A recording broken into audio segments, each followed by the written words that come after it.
Bonjour à tous, j'espère que vous allez bien. Alors, vous pourriez vous demander dans quel environnement je suis. Eh bien, en fait, je suis réellement dans la cave de mes parents. Alors, normalement, au moment où vous regardez cette vidéo-ci, j'ai déjà posté la vidéo création où je vous montrais effectivement des tours liés à la boîte d'Hocus Pocus, qui est donc... ici, tout a commencé entre guillemets dans la cave de mes parents, donc qui est la même depuis que j'étais tout petit, et donc je suis réellement dans la cave de mes parents. Et d'ailleurs en témoigne une sorte de petit hôtel que vous voyez ici avec toutes des photos de moi quand j'étais petit. Vous voulez me voir quand j'étais petit? Allez, c'est parti, j'emmène la caméra. Voilà. Regardez, piti. Il est pas mignon? Si, arrêtez, il était mignon. Si, plus ou moins, on va dire. Et donc, ici un peu plus grand, et ici un peu plus petit. Enfin voilà, bref. Donc tout ça pour vous dire que je suis pas dans la cave d'un voisin ou quoi que ce soit. Et donc, en fait, cette vidéo-ci, c'est un behind the scenes. Donc, finalement, dans les coulisses du tournage que je vais faire. Bien entendu, ce ne sera pas le but de vous montrer exactement tous les plans, comment ils ont été faits, etc. machin. Parce que voilà, c'est peut-être pas intéressant. Mais de parler de manière plus générale, je voulais insister essentiellement sur la partie création en tant que telle, comment est-ce qu'effectivement je suis arrivé à certaines idées ou quoi que ce soit. Peut-être que ça pourra vous intéresser. Et si ça vous intéresse pas, ben, j'ai envie de dire, qu'est-ce que vous voulez que je vous dise? Ben, il suffit de couper la vidéo, tout simplement. Alors, je vais déjà commencer par allumer la lumière, parce que effectivement, ça c'est... voilà, je confirme qu'effectivement elle est bien allumée, mais je vais un peu la diminuer parce que c'est un peu trop fort. Alors si vous n'avez pas l'habitude de filmer des trucs, il faut savoir que parfois une séquence d'à peine quelques minutes, ça prend un temps dingue à faire parce qu'il faut changer la position de la caméra blindée de fois, etc. machin et tout. Donc là effectivement c'est ce qui se produit. Donc on va faire un petit plan, on va essayer de faire un petit plan sympa. Que j'espère que ça vous a plu quand vous l'avez vu, mais donc fatalement cette séquence, je sais pas combien de temps elle durera, mais à mon avis, je sais pas moi, 1 minute, un truc comme ça, 1 minute, 2 minutes maximum, et donc ouais, donc effectivement tout ça, ça prend un temps conséquent, on va dire. Et donc voilà, surtout en plus de ça, quand la plupart du temps je suis seul à tourner, etc. Ben ça prend fatalement plus de temps que si effectivement j'étais assisté ou quoi. Mais bon voilà, c'est comme ça. C'est le jeu, ma pauvre Lucette. Tac. Comme ça. Ensuite comme ça. Et il y a le reflet de la lumière qui se reflète sur la boîte, ce qui n'est pas bon. Ouais, on va essayer comme ça. Ouais, ok. Bon, on le voit pas à la caméra, mais donc c'est en fait une petite plaquette lumineuse très pratique que je vais glisser dans la boîte de magie pour faire le classique de la boîte qui s'ouvre, comme ça. Ouais, voilà, c'est ça. C'est exactement ça. Ok, donc je ne coupe pas. Et la séquence continue. Je vais juste changer la plaquette. Donc là, en fait, je vais mettre un petit mode. Il y a différents modes sur cette petite plaquette lumineuse. Avec des modes de différentes couleurs, bien entendu. Et différentes animations parfois. Donc ici par exemple on a un orage. Voilà. Et l'animation que je cherche c'est... Voilà, c'est exactement ça que je cherche. Alors, tac. Voilà. Et donc c'est parti pour la séquence. Avec une petite coordonnée.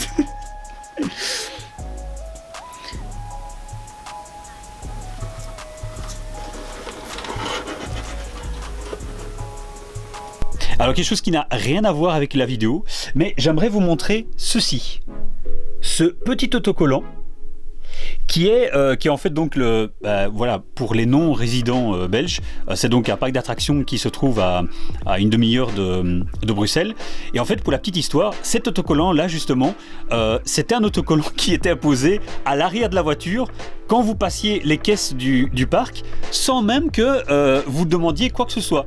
C'est-à-dire que moi, par exemple, qui déteste de coller les autocollants sur ma voiture ou d'avoir un quelconque signe distinctif sur la voiture, purement choix personnel, et voilà, je veux que ma voiture soit la plus commune possible, qu'il n'y ait pas de marque ou quoi qui puisse attirer le regard, des opinions ou quoi que ce soit. Franchement, je pense que je l'aurais eu mauvaise que quelqu'un vienne coller sans même que je lui donne la permission, paf, directement un autocollant à l'arrière. Mais donc c'est ce qui se faisait avant. Dès que vous passiez la caisse de Walibi, enfin en tout cas la caisse du parking, il y avait quelqu'un qui contournait la voiture et bim, il vous collait un joli autocollant à l'arrière de la voiture.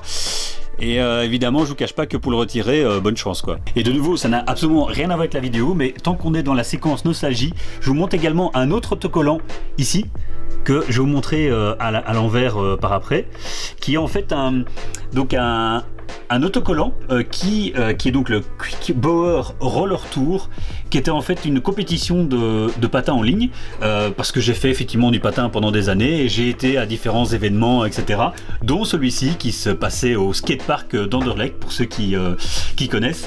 Et donc c'était un gros événement lorsque le patin était à son apogée, un gros événement avec des chanteurs, des danseurs, une compétition donc en ligne entre différentes personnes, etc., avec un prix à gagner à la fin. Bref, c'était les époques folles de tout ce qui était patin, skate, etc., où maintenant c'est quand même, je sais pas, c'est un peu moins à la mode, on va dire, donc fatalement ce genre d'événement est moins courant, en tout cas dans le coin. Je ne sais pas dans les autres pays, mais en tout cas ici, nettement moins. Eh bien, nous sommes de nombreux mois après le premier tournage, les premières images que vous avez vues là tout de suite. Nous sommes... ça a été tourné du côté de octobre-novembre 2021 et là nous sommes en mai 2022. Mais donc voilà, d'ailleurs je vais devoir regarder même les vêtements que j'avais ce jour-là pour être raccord, mais pour l'autre vidéo, pour qu'il y ait effectivement une suite logique, chose qui n'est pas le cas avec ce format-ci, vu qu'effectivement c'est le format dans les coulisses, etc., behind the scenes. Mais donc il me tenait à cœur de vous montrer cette partie-ci, chose que je dise pas d'erreur, mais sur ma chaîne, ça n'a jamais été montré. À chaque fois, vous voyez l'autre côté, bien entendu, mais vous ne voyez jamais ce plan-ci. Lorsque David Nates, mon pote David Nates, était venu m'interviewer, il avait filmé ce plan-ci, mais sur ma chaîne, je ne pense pas. Et il m'était important de vous montrer ça, pour vous montrer un peu l'environnement vers lequel je fais face. Où je travaille, c'est-à-dire je travaille toute la semaine, mais également c'est l'endroit où je vais créer, où ma créativité va être boostée. J'ai été inspiré par, il y a très longtemps, par un des gars de Pixar. Je ne sais plus si on parle de dessinateur, d'Imagineer ou... mais en tout cas, il y a un des gars de Pixar, peut-être un réalisateur ou que sais-je, qui avait plus ou moins ce genre de disposition, et lui-même disait que il avait une disposition qui boostait sa créativité et qui lui permettait peut-être de créer plus facilement, et c'est vrai que ça m'a beaucoup inspiré, au-delà du fait d'adorer tout simplement pas mal d'éléments qui me rappellent pas mal de choses. J'ai plein d'éléments personnels qui me rappellent chaque fois quelque chose. J'ai des bouquins donc bien précis que j'adore, etc., et qui sont là. Donc, mais effectivement, de manière générale, voilà, j'ai des photos, j'ai des souvenirs, etc. Et cet environnement permet justement de booster ma créativité. Parce que c'est justement, voilà, je vais aborder un petit peu dans cette partie-ci la manière comment je crée, comment je peux trouver des idées, comment je peux éventuellement déboucher sur certaines choses, que ce soit certaines histoires, que ce soit certains tours, que ce soit même certaines idées de vidéos, etc. Bien entendu, je ne suis pas tout le temps ici pour créer. mais je pense qu'effectivement on a tous un processus différent et je vais vous expliquer quel est le mien. Le mien, c'est... il y a certaines personnes qui ont besoin de beaucoup de silence et de calme pour créer. Moi, pas du tout. J'ai besoin de boucan, j'ai besoin de surtout beaucoup de musique. Et il y a certaines personnes qui ont besoin d'aller se promener dans une forêt pour être créatif, pour avoir des idées ou quoi que ce soit. Moi, je peux aller me balader en forêt, mais d'office, je mets de la musique. Et même si j'aime beaucoup les chants de la nature et tout ça, c'est pas la question, mais si je dois créer, mon imagination et ma créativité va être beaucoup plus boostée en mettant de la musique dans les oreilles. Voilà, c'est comme ça, ça dépend de personne à personne, et moi c'est comme ça que je fonctionne, mais pas que. Depuis je pense l'enfance, j'ai constaté j'avais remarqué que en m'ennuyant, entre guillemets, du moins c'est ce que je pensais à l'époque, mais je vais développer après, en m'ennuyant, j'arrivais à créer beaucoup plus que le simple fait d'être actif. Alors, ne comprenez pas mal ce que je vais dire. Lorsque je suis actif, je peux également avoir des idées et créer, que ce soit regarder un film, que ce soit être au travail ou quoi que ce soit, je peux également avoir des idées, mais le fait de s'ennuyer, entre guillemets, permet peut-être de booster également une certaine créativité. Du moins, c'est ce que je pensais. Un ami très sage m'a dit que « Est-ce que tu es sûr que c'est parce que tu t'ennuies ? Est-ce que ce n'est pas plutôt le fait de, entre guillemets, faire le vide dans ton esprit et justement éviter d'être occupé par toutes tes activités habituelles, etc. Et tu fais le vide et il y a pas mal de choses qui ont leur place et qui peuvent rentrer du coup dans ton esprit, comme, entre guillemets, simplement le simple fait de regarder le mur, de penser à rien, et tout d'un coup il y a certaines idées qui viennent. Bien entendu, certaines idées qui pourraient être boostées en disant alors tour de magie avec des cartes, éventuellement j'aimerais intercaler des pièces, etc. Voilà, et lui donner effectivement des chances pour que ces idées viennent dans notre esprit. Je pense que ça se tient. Du coup, effectivement, c'est pas vraiment de l'ennui, ou en tout cas ce que je pensais être de l'ennui, ou avoir besoin de l'ennui en tout cas pour pouvoir créer, mais justement peut-être faire le vide. Et comme je disais là tout de suite, le simple fait de mettre de la musique et de regarder le mur, ou de regarder un objet, ou de fixer quelque chose, permet peut-être de focaliser l'attention sur quelque chose de bien précis, et d'un petit peu mettre des œillères et un petit peu couper les choses sur le côté. Voilà, je ne dis pas que c'est une recette magique, en tout cas dans mon cas ça fonctionne beaucoup. Bien entendu, ce ne sont pas mes seuls processus créatifs, hein. J'ai également toujours avec moi des calepins. Donc ça c'est un calepin qui est toujours ici dans mon bureau pour que je puisse écrire la moindre idée, la moindre note ou quoi que ce soit. J'en ai un tout petit qui est toujours avec moi dans mon sac. Et sinon, à côté de ça, je vais également vous montrer ce que j'appelle mes cahiers artistiques. Donc, mes cahiers artistiques, notez le très joli Pikachu que ma fille a fait. Ma fille ou mon épouse, je ne sais plus, mais voilà. Donc ça c'est celui avec lequel je suis occupé pour l'instant. Celui-là il est relativement plein, mais j'ai plein de notes récentes dedans. Et ça c'est plutôt un cahier de script, notamment pour le magicien qui pique. Donc voilà, j'ai ces trois cahiers là, c'est-à-dire que quand j'inscris des idées ou des notes de manière très brève et courte dans ce genre de bloc-notes, ou même sur le téléphone, hein, ça peut, on a une super fonction de notes sur le téléphone qui peut être pas mal pour noter certaines idées ou donner certains mots-clés qui permettent de développer un peu plus dans mes fameux cahiers artistiques. Alors, ça peut paraître un peu archaïque, je vais dire, un peu vieux jeu de se contenter de cahiers, alors qu'on a finalement des ordinateurs, voilà, comme je disais là tout de suite, le téléphone avec un bloc-notes dedans, etc.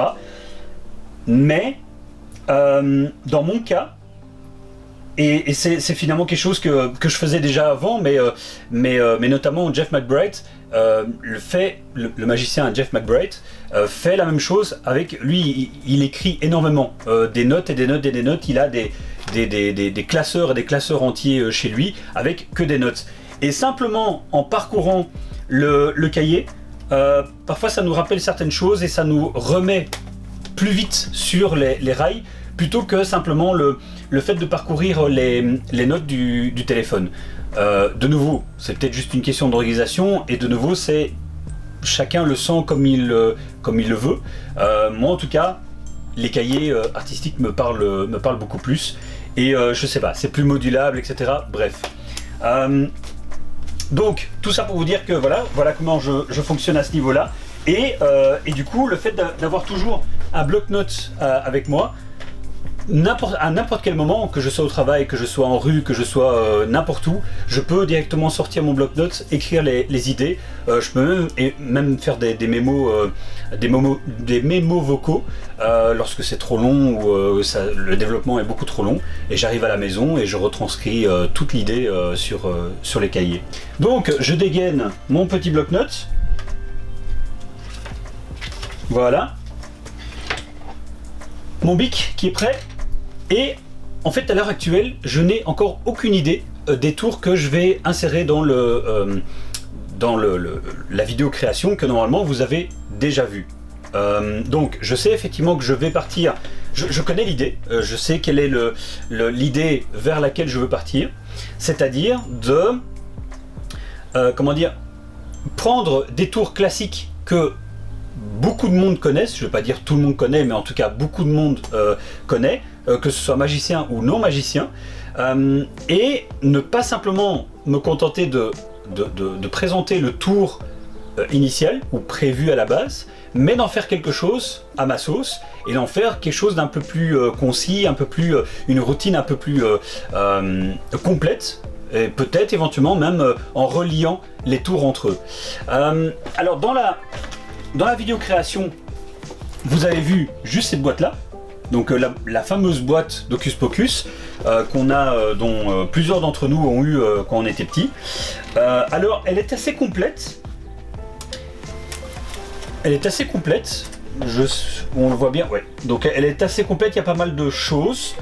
Je pense qu'il y a quelques éléments qui manquent, mais je ne peux pas me contenter de cette boîte pour tout ce que je voulais faire. C'est-à-dire que j'ai une autre petite boîte Hocus Pocus. Pourquoi? Parce que dedans, il y a également d'autres tours, bien entendu, mais il y a surtout le fameux coquetier. Alors, à l'heure actuelle, vous avez normalement vu ce que ça donnait, parce que vous avez vu la vidéo création numéro 4. Si ce n'est pas le cas, arrêtez la vidéo et allez voir directement la vidéo précédente. Mais donc, je voulais absolument faire quelque chose avec le coquetier, mais le coquetier ne se trouvait pas dans la grande boîte. Et donc j'avais une petite boîte d'Hocus Pocus où le fameux coquetier est dedans. Voilà. Et donc c'est parti. Je vais maintenant changer l'angle de la caméra. Je vais m'installer à mon bureau et c'est parti pour créer. Donc je vais rassembler les éléments, je vais prendre des notes, je vais éventuellement même regarder des vidéos pour m'inspirer, pas forcément des vidéos de magie, mais parfois des vidéos d'autres choses, comme dirait Yanagida que j'ai interviewé, ou même d'autres magiciens, hein. C'est pas juste lui qui a ce discours-là, mais pour créer un tour de magie, parfois il faut même regarder en dehors de la magie. Le simple fait, dans le cas de Yanagida, le simple fait de regarder Jurassic Park, le film Jurassic Park, lui permet peut-être de partir sur des idées de routine bien précises, et ensuite après il n'y a plus qu'à de mettre les éléments ensemble. Il y a déjà une base de ce qu'on veut faire, de ce qu'on imagine dans son esprit, ensuite il n'y a plus qu'à mettre ça en musique, quoi. Voilà, je change donc l'angle de la caméra pour la suite des opérations. Parfait, je vais pouvoir maintenant commencer. Je vais lancer de la musique. Pour éviter que vous ayez un son infect à travers la caméra, je ne vais bien entendu pas vous faire écouter la musique que moi j'écoute, mais je mettrai de la musique au montage, en post-production. Et de nouveau, à l'heure actuelle, je ne sais pas du tout si je vais finir le projet. Mais en tout cas, ça permettra de faire un premier jet. Le syndrome de la page blanche, je déteste ça. Dès que je commence à avoir des prémices de ce fameux syndrome, j'arrête tout. C'est le pire moyen de rester bloqué devant quelque chose et dire alors qu'est-ce que je vais pouvoir bien faire, etc. Non, c'est juste horrible. Donc il n'est pas impossible que j'arrête tout aujourd'hui et que je reprenne un autre jour. Voilà, je me mets aucune pression. Mais dans tous les cas, même si je ne ressors pas avec les idées au final, je vais pouvoir au moins rassembler les éléments que je veux. Je sais déjà que je veux, comme je disais là tout de suite, quelque chose avec le coquetier. Donc je vais partir là-dessus. Il n'est pas impossible que... Un instant.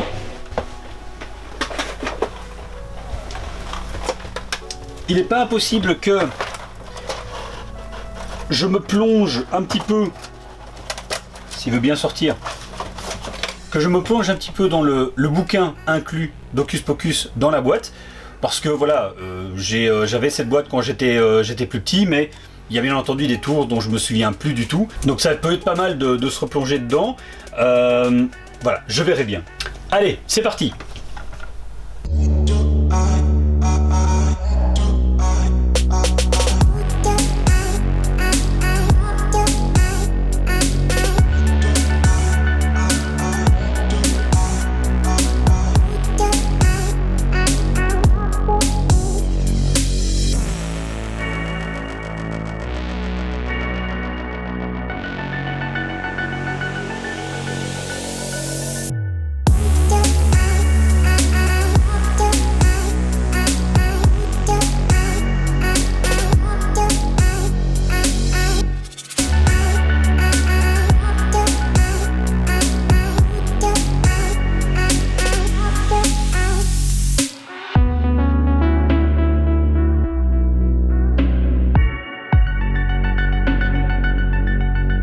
Bien, alors j'ai noté quelques trucs, j'ai quelques idées, surtout par rapport au coquetier.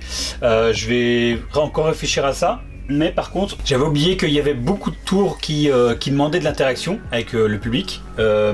Donc pour présenter en vidéo, ce sera un petit peu compliqué. Mais par contre, voilà, je vais emporter ce livre dans le salon, le garder près de moi et encore regarder dedans pour voir un peu ce que je peux faire d'autre. Parce que juste faire une vidéo pour le coquetier, ce sera peut-être un petit peu dommage. Donc je vais essayer de potasser tout ça en essayant d'utiliser les choses qu'il y a dans la boîte en fait. C'est ça le but. Éviter d'utiliser des choses autres que ça. Donc vraiment essayer de se limiter à la boîte. Donc voilà, j'ai emporté ça et je vais continuer à réfléchir autour de tout ça et continuer à prendre des notes. Je vais donc couper ici, mais on se retrouve après pour le débrief de tout ça justement. Alors je vous expliquais au début de la vidéo que j'aborderai pas forcément les parties trop techniques, mais voilà, je donne quand même quelques petits moments techniques. Dites-moi dans les commentaires si vous souhaitez en avoir plus ou uniquement basé sur la création ou des trucs plus création que technique, des techniques de tournage ou des trucs comme ça ou des techniques que j'utilise. Donc dites-moi dans les commentaires si ça vous intéresse ou pas. Et voilà, je saurai un peu pour la prochaine fois. Mais donc voilà, ici le petit truc technique, c'est que je vais devoir donc enregistrer la voix off que vous avez entendue donc dans la séquence, dans la dernière partie de la vidéo. Pour cela, pour avoir la qualité la plus qualitative, on utilise la vieille technique de la couverture. Ici c'est une bonne couverture bien épaisse, un bon plaid d'hiver qui est bien épaisse, c'est-à-dire pour bien retenir le son, éviter que le son ne parte de trop, comme dans une sorte de studio, mais du coup improvisé. Donc voilà, c'est un peu la technique un peu la technique du pauvre, mais qui est très connue et qui fonctionne à merveille parce qu'on obtient du coup un son pas étouffé, mais un bon son sans écho. Voilà, c'est surtout ça le but recherché. Donc voilà, avec bien entendu donc mon micro, enfin en tout cas mon enregistreur numérique et la bonnette anti-vent par-dessus, anti-vent, anti-souffle, etc. Qui permet également d'améliorer la qualité globale. Et donc voilà, donc je vais me recouvrir de tout ça. Yep. Bien entendu, le téléphone, c'est très joli comme ça. En mode avion, bien entendu, pour éviter que les ondes n'influencent la qualité d'enregistrement. Donc sur silencieux, bien entendu, et en mode avion. Et voilà, je ne le lis pas sur le PC parce qu'effectivement le souffle du PC va nuire également à la qualité de l'enregistrement. Ça sert à rien d'imprimer non plus, juste pour un texte comme ça, préservation des arbres, etc. Autant le mettre sur le téléphone, mettre sur silencieux, couper toutes ondes pour éviter que ça interfère au niveau du son. Et voilà, c'est parti, j'ai envie de vous dire. Yop. Yop, yop, yop, et voilà, comme ça. Voilà. Voilà, bleu dans une foire, afin de se faire de l'argent. Mais pas de la plus belle des manières. En effet, au moyen d'une boîte de magie qu'il reçoit, le cœur rempli de joie. Et voilà. Et voilà le travail. Ouf. Oh, il fait chaud là-dedans. Alors nous voilà fin novembre, plusieurs mois après la toute dernière séquence que vous avez vue. Pas celle avec où je suis en train d'enregistrer la voix off, mais celle justement avant, parce que je pense que j'ai rarement été aussi bloqué pour un projet. Alors j'en parle déjà un petit peu dans les précédentes séquences où je dis qu'effectivement j'avais oublié que les boîtes d'Hocus Pocus c'était très interactif avec le public et qu'il fallait parfois une participation, parfois il fallait carrément tenir, etc. Et donc ce genre de magie, pour le faire à travers la caméra, c'est un peu compliqué. Et donc j'ai eu beaucoup de mal de mettre quelque chose en place. En fait, ce qui a été méga rapide, c'était l'histoire en tant que telle, que j'ai écrite rapidement et que j'ai réécrit. Il y avait d'autres éléments que j'ai rajoutés, que j'ai retirés, etc. Mais de manière générale, c'était super rapide à écrire, donc ça c'était très bien. Par contre, les tours de magie en tant que tels, là c'était très compliqué. Et au-delà de ce que je disais précédemment au niveau du type de magie, donc voilà, c'est la magie où il faut participer, etc. Des tours par exemple de mentalisme ou quoi, il faut d'office quelqu'un en face pour pouvoir le faire. Mais au-delà de ça, dans la boîte il n'y a pas que de la magie en fait. Il y a également beaucoup de défis, enfin des challenges ou des défis ou des preuves de dextérité si vous voulez. Et comme vous avez pu voir dans la précédente vidéo, dans la partie donc spectacle entre guillemets, à la base je ne comptais pas mettre ce genre de tours, qu'on n'appelle pas vraiment des tours mais plutôt voilà des manipulations, mais en fait j'avais tellement peu que j'ai été obligé de mettre quelques séquences pour illustrer le fait qu'il enchaînait les tours, etc., que Jack enchaînait les tours, etc., parce que sinon ça m'aurait semblé très vide en fait. Et comme au niveau créatif j'étais tellement bloqué au niveau de comment j'allais amener les choses, etc., que j'ai finalement utilisé ma bouée de sauvetage, que j'utilise très rarement. Et cette bouée de sauvetage, quand on est en train de sécher au niveau de la créativité, c'est en parler autour de soi. Du moins, je me suis adressé à une seule personne qui est mon pote Nico, que vous avez déjà vu sur la chaîne il y a très longtemps et que je pense que vous verrez très prochainement également. Mais donc voilà, donc on s'est entretenu tous les deux. Je lui ai expliqué voilà l'histoire, ce que je comptais faire bien entendu, etc. Je lui avais déjà parlé par écrit de ce que je comptais faire, mais pas dans les détails.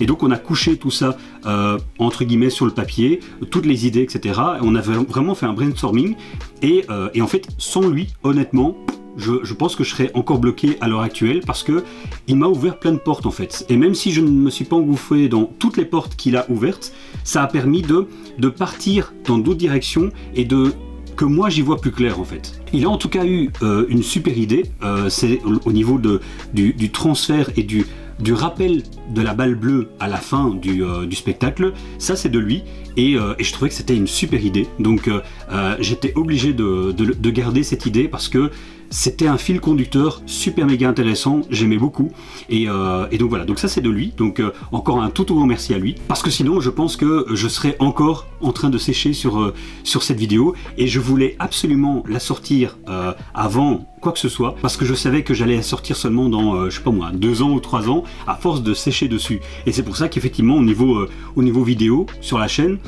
il y a eu un peu de retard, donc j'ai pas mal en stock à pouvoir vous montrer, etc. Mais tout était ralenti à cause de ça en fait. Et je voulais vraiment me focaliser à 100% sur cette vidéo là avant de partir sur autre chose. Voilà, je pense que cette vidéo-ci est assez longue, donc je vais m'arrêter ici.